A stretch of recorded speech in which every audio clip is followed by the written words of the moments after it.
Anda menjadi faktor utama kesembuhan daripada anak Anda. Jadi jangan gampang-gampang mengecap bahwasanya Allah tidak adil. Asupi dia dengan kalimat-kalimat positif adalah terlalu banyak menerima informasi negatif. Halo guys, terima kasih buat kalian semua yang sudah nonton video-video di channel ini. Semoga bermanfaat. Dan untuk terus dukung channel ini, jangan lupa like, comment, share, and subscribe. Dan aktifkan juga tombol loncengnya ya. Jangan lupa. Assalamualaikum warahmatullahi wabarakatuh. Apa kabar sahabat-sahabat semua? Berjumpa lagi dengan saya di channel SAS Project. Channel yang sebelumnya bernama Satria Abu Zafran, saya ganti agar lebih mudah diingat menjadi SAZ atau singkatan daripada Satria Abu Zafran tersebut. Pada kesempatan kali ini, sahabat-sahabat semua, ingin mereview daripada video yang pernah saya upload 1 tahun yang lalu, tepatnya juga dalam keadaan seperti sekarang di bulan Ramadan tahun lalu. Di video tersebut ada beberapa banyak komentar daripada pemirsa sekalian atau penonton YouTube yang banyak bertanya tentang kisah saya, perjuangan saya, dan keluarga juga. Maka di video kali ini saya mencoba untuk menjawab. Di video tersebut selama setahun ini Masya Allah sudah 3000 viewers, dan paling banyak yang melihat daripada deretan video-video saya. Maka saya mengucapkan terima kasih kepada semua yang sudah menonton. Dan sebenarnya itu iseng-iseng saja awalnya. Saya merasa ada sesuatu yang perlu saya sampaikan saat tahun lalu itu mengganggu sekali, dan akhirnya saya memutuskan coba buat video. Dan saat itu nggak ada niat ingin bikin konten, cuman ingin menyampaikan aja lah keluh kesah yang ada di hati saya. Nanti mah terserah mau ada yang nonton, mau ada yang enggak. Tapi ternyata malah video tersebut yang paling banyak ditonton di video saya. Dan pastinya saya bersyukur pernah menghadapi episode tersebut. Dan hari ini pastinya di luaran sana pemirsa atau siapapun yang menonton video ini juga ada yang mungkin merasakan sanak keluarganya pernah mengalami hal tersebut ataupun dirinya. Maka di kesempatan kali ini izinkan saya coba berbagi. Saya mencoba melihatnya dari tanggapan-tanggapan komentar yang ada menjadi 2 bagian. Yang pertama, bagaimana keluarga menanggapi saudaranya atau anak atau siapapun yang ada di dekatnya yang mengalami keadaan dalam kondisi skizofrenia atau penyakit mental illness atau apapun itu namanya.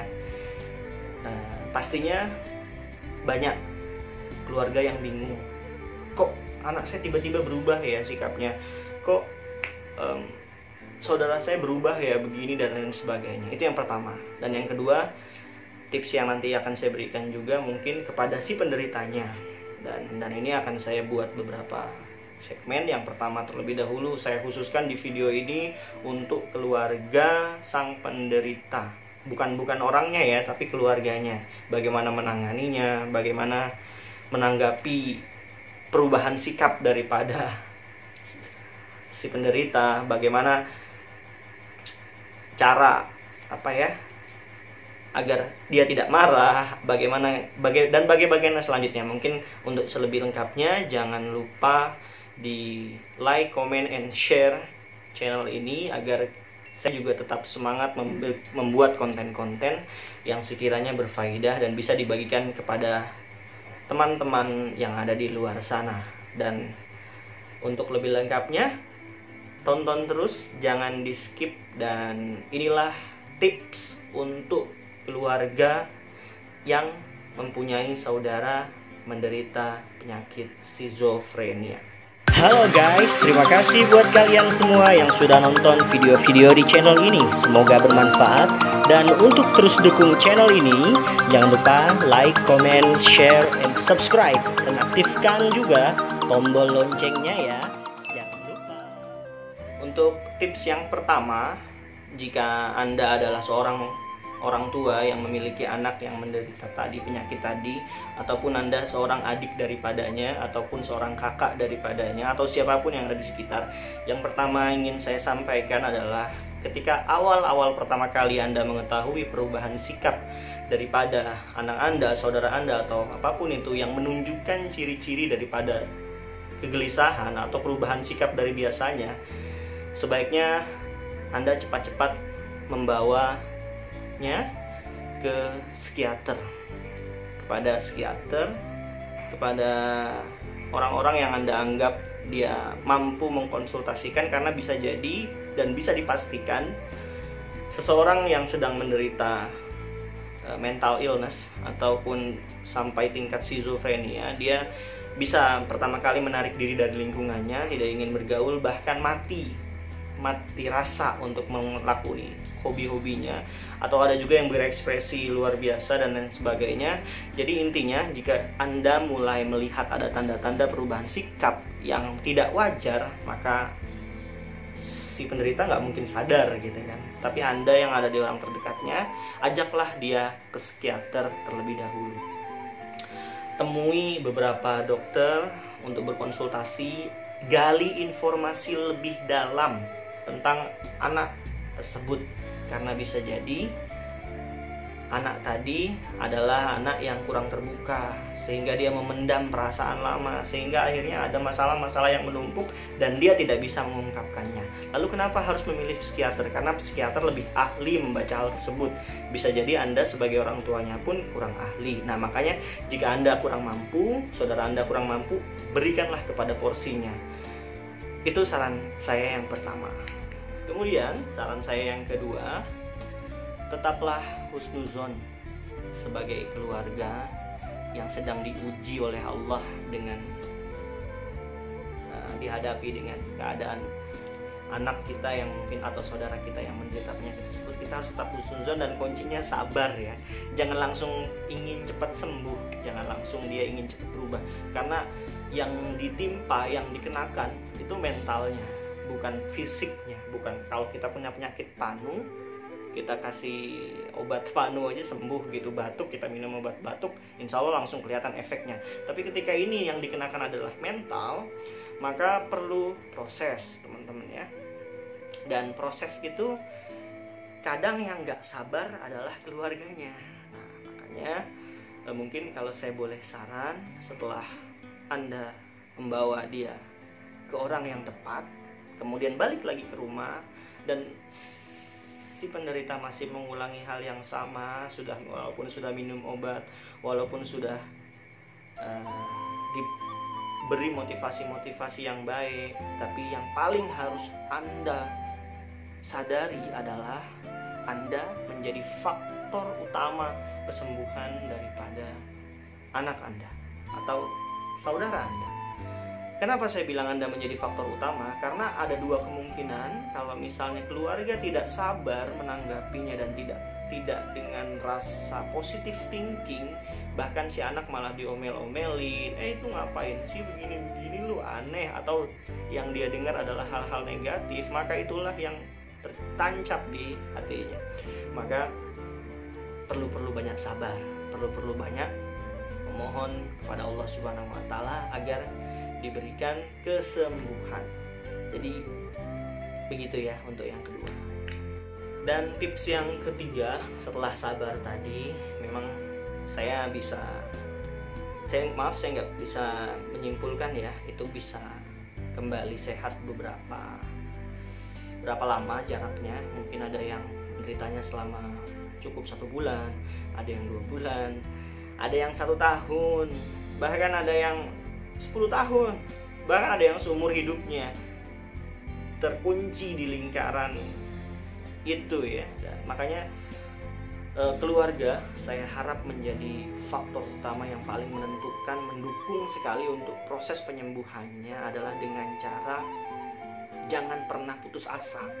Jangan pernah putus asa untuk mensupport, baik itu secara motivasi, asupi dia dengan kalimat-kalimat yang baik. Kamu pasti bisa sehat kok, kamu bisa keren kok, dulu kamu juga hebat kok, kamu akan jadi orang terkenal kok.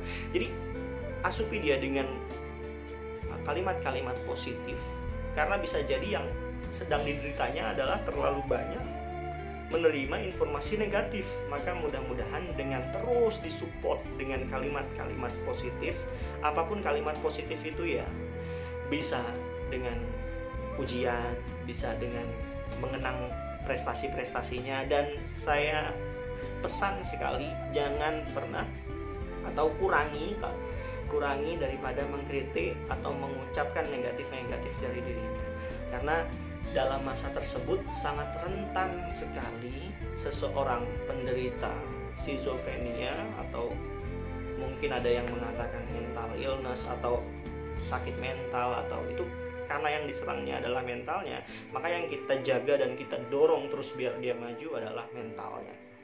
Maka ada yang mungkin sudah datang ke psikiater sekali belum sembuh, 2 kali, 3 kali, atau bahkan ada yang mungkin ke orang-orang ke pengobatan alternatif sekali, 2 kali, 3 kali, tapi masih belum kembali. Ya itulah sabar, karena memang proses ujian Allah sedang memberikan ujian kepada Anda dan keluarga.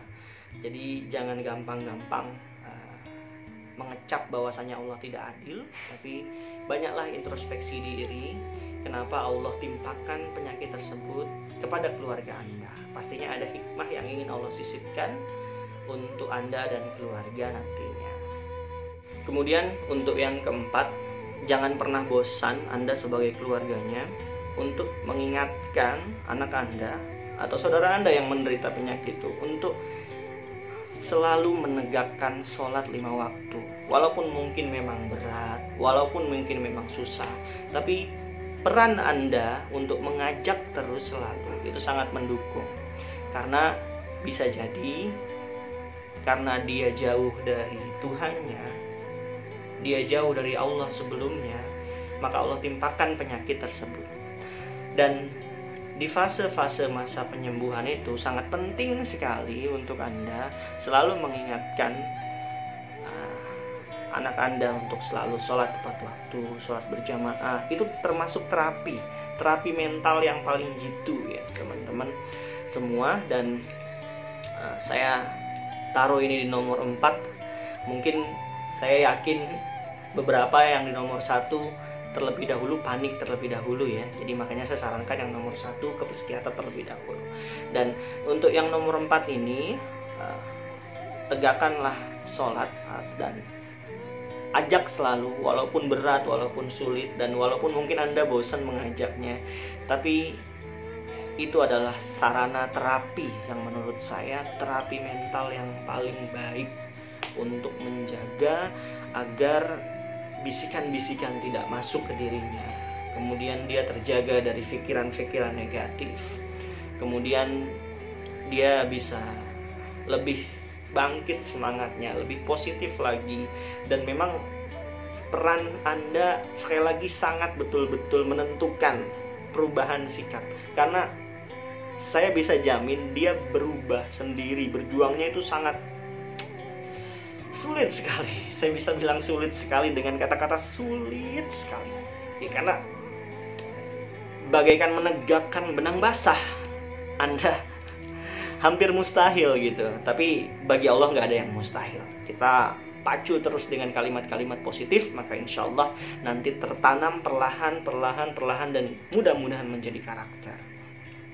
Dan mungkin yang terakhir, ini sesi terakhir yang ingin saya sampaikan untuk kepada keluarga ya, keluarga sang menderita.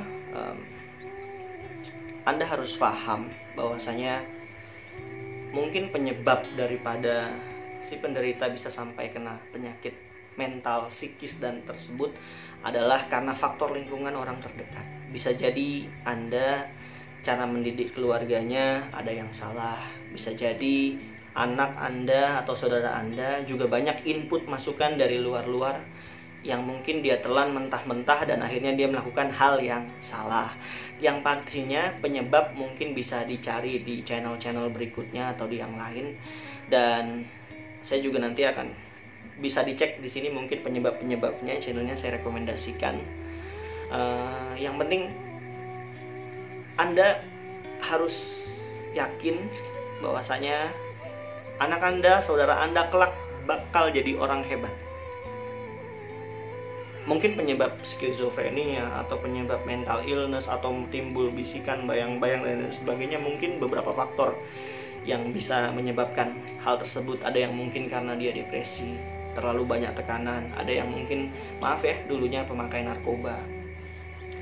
Ada mungkin juga yang dulunya punya riwayat di keluarga, keturunannya mungkin ada, itu juga berpengaruh mungkin secara genetik keturunan. Mungkin bapak, paman, kakek, neneknya juga pernah mengalami. Dan kita ambil positifnya saja dari berbagai macam kisah. Saya coba ingin mengangkat salah satu yang mungkin salah satu sosok ya yang menjadi panutan kita, yang mungkin masa lalunya juga nggak ada hubungannya mungkin dengan kejadian skizofrenia, kalau antum boleh tahu kan. Tapi hal-hal yang dialaminya hampir mirip, seperti dia melihat ketakutan, paranoid, ada yang mau membunuhnya, kemudian dia mengurung diri di kamar. Itu salah satunya adalah almarhum Ustadz Jeffrey Al-Bukhari. Ketika saya melihat video-video tentang bagaimana perjuangan dia melawan kesembuhan, cuman mungkin kalau beliau karena dulunya pemakai narkoba, pengonsumsi. Tapi di akhir hayat beliau, Allah takdirkan ia bisa menjadi orang hebat. Dan mungkin proses perjuangan hidup itulah yang harus dialami, sakit seperti itulah. Dan saya Masya Allah luar biasa, sangat tersentuh sekali gitu ya, karena saya juga artinya mengalami fase di mana paranoid itu hadir, halusinasi, menarik diri dari lingkungan dan sebagainya. Cuman yang ingin saya gambarkan dan ingin saya sampaikan kepada keluarga yang bersangkutan adalah pasang positive thinking sehebat-hebatnya, bahwasanya anak Anda yang hari ini sedang sakit, saudara Anda yang hari ini sedang sakit, kelak, besok, bulan depan, tahun depan, 3 tahun yang akan datang, dia akan jadi penggerak, dia akan jadi orang hebat, dia akan jadi orang yang sangat dikenal karena keahliannya. Mungkin dia hanya dalam pencarian jati diri saja. Dan itu harus dipasang betul-betul, karena lewat harapan positive thinking lah kita berharap. Dan pastinya Allah punya jalan cerita tersendiri untuk dia. Dan kita semua sudah ditakdirkan punya jalannya masing-masing. Dan saya pun punya jalan masing-masing. Dan di kesempatan kali ini saya ucapkan terima kasih banyak untuk semua pihak yang sudah banyak sekali mensupport seorang satria yang mungkin sama lah ya, kayak ada dua kepribadian. Kadang ingin jadi orang baik zaman dulu ya, waktu masih mencari jati diri, tapi kadang juga pengen jadi orang nakal. Ya wajar gitu kan. Dan sampai akhirnya menemukan jati diri, menemukan siapa Tuhan sebenarnya. Dan saya rasa itulah tujuan Allah menciptakan hidup ini gitu ya, agar kita mengenali diri kita sendiri. Man arafa nafsahu faqad arafa rabbahu. Barang siapa yang mengetahui dirinya siapa, maka sesungguhnya dia mengetahui Tuhannya siapa. Jadi banyaknya kita nggak sibuk mencari aib orang lain gitu ya, dikit-dikit nyari ngorek-ngorek aib orang lain, tapi kita lebih banyak introspeksi, mencari ego ini siapa sih, diri kita siapa sih. Dan bisa jadi anak Anda atau saudara Anda kelak juga akan jadi orang yang berguna dan bermanfaat pastinya. Dan nggak usah ragu ya, nggak usah takut nanti, wah masa anak saya ke psikiater sih, masa keluarga saya sakit kayak gini sih, apa salah saya. Tenang, itu bukan kutukan bro. Abang kakak semua, ayah bunda semua di sana, itu penyakit bukan kutukan, bukan juga hinaan. Nggak usah takut.